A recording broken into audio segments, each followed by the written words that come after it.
আমার নাম মোহাম্মদ আবুল কালাম আজাদ। আমি এখানে 1994 সালে 1 এপ্রিল এ যাবত আমার চাকরি জাতীয়করণ বা রাজ্য শাখাতে যায়নি। আমরা অনেক দুঃখ সহ জীবন যাপন করতেছি। এই কারবারের কলেজে জীবনটা শেষ করলাম। আমি অন্ততপক্ষে আমার মতো আরো আছে কিন্তু আমি সিনিয়র মাস্টার হলে মানে জীবনটা শেষ হয়ে যাবে। এখন আমাদের প্রতি যদি প্রধানমন্ত্রী সদয় হন, যদি কিছু করেন তাহলে আমাদের ছেলে মেয়ে নিয়ে একটু আমরা ভবিষ্যতে একটু সচ্চিত বা সুখী থাকতে পারবো। ফ্যামিলি থেকে আপনি একমাত্র চাকরি করেন না আর কেউ মানে আমার ফ্যামিলি কেউ নেই। আমি আমার উপার্জনের সংসারের মধ্যে আমি উপার্জন করি। আমার 3 ছেলে মেয়ে। বড় ছেলে অনার্স ফার্স্ট ইয়ার ফিজিক্সে পড়ে কারমাইকেল কলেজে। আর তার ছোট মেয়েটা ইন্টার সেকেন্ড ইয়ারে যে কিছুদিনের মধ্যে পরীক্ষা ফর্মফিল হবে। তার ছোটটা ক্লাস 7 2 মেয়ে এক ছেলে। খুব মানবতার জীবন যাপন করতেছি। যদি কারো কিছু মানে প্রধানমন্ত্রী দপ্তরে আমাদের এটা জানেন না না জানেন আমি জানি না, তবে আমরা ধুকে ধুকে এভাবে শ্রম দিয়ে ছাত্রছাত্রী সেবা করতে করতে আমরা এখানে এতদিন হয়ে গেল, তবুও আমাদের কোনো এই মাস্টার হলো অস্থায়ী ভাবে এখন আছে।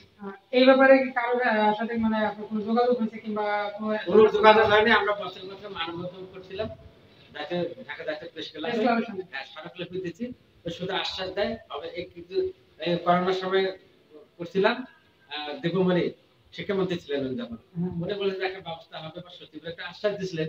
হ্যাঁ, দীপুমণি সংসদে বলছিলেন, জিএম কাদের প্রশ্ন করছিলেন, দীপুমণি উত্তর দিয়েছিলেন যে আমরা এই অস্থায়ী কর্মচারী বা সারা বাংলাদেশে মাসের কর্মচারীতে আমরা ইয়া কাজ করতেছি, কিন্তু কাদের কাজ কিছু হয় না, ওই পর্যন্ত শেষ।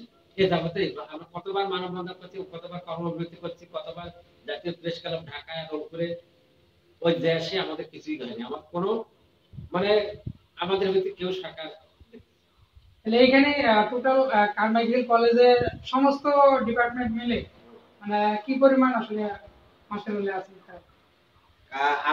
আমাদের অল কলেজ মিলিয়ে 107 জন মাস্টার কর্মচারী আমরা আছি। এর মধ্যে পর্যায়ক্রমে সিনিয়র জুনিয়র আছে। আমার যেমন 28 বছর, কারো 20 বছর, কারো 16 বছর, কারো 15 বছর, কারো এভাবে পর্যায়ক্রমে আছি আমরা। কিন্তু আমি 1988 সালে এসএসসি পাস করছি, ম্যাট্রিক পাস করছিলাম। ওর 1994 সালে এখানে ঢুকছি। ঢোকার পরে সে হিসাব করে দেখেন 28 বছর পাস।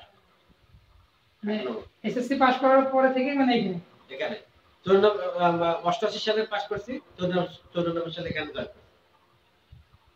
তাহলে ওই লাস্ট মানে কতদিন আগে মানববন্ধনটা করা হয়েছিল? ওটা তো খেয়াল নাই, এটা 6 মাস হবে বা 8 মাস হবে এরকম করছি। মানে এই নির্বাচনের আগে ওই জাতীয় প্রেস ক্লাব আমরা কয়েকবার করছি, শুধু একবার না, আমার স্মরণ নাই।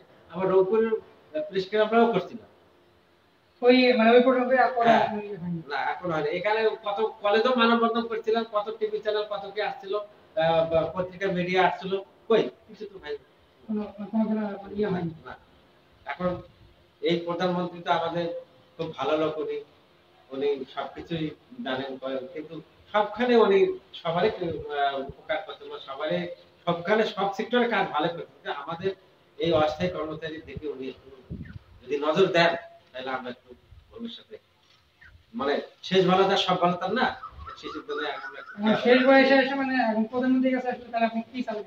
প্রধানমন্ত্রীকে চাবো আমার একটাই জন্য, সারা বাংলাদেশে যত কর্মচারী আছে বেশি নাই, এই 8-9 হাজার নাকি আছে স্কুল কলেজে, সরকারি স্কুল কলেজে। এখন উনি যদি আমাদের দিকে একটু দেখেন, উনি যদি একটা ব্যবস্থা দেয় সরকারি ফান্ড থেকে বা কোনো একটা রাজস্ব তাহলে আমাদের শেষ পর্যায়ে আসি আমরা একটু খেয়াল রাখবো ছেলেদের সুবিধা।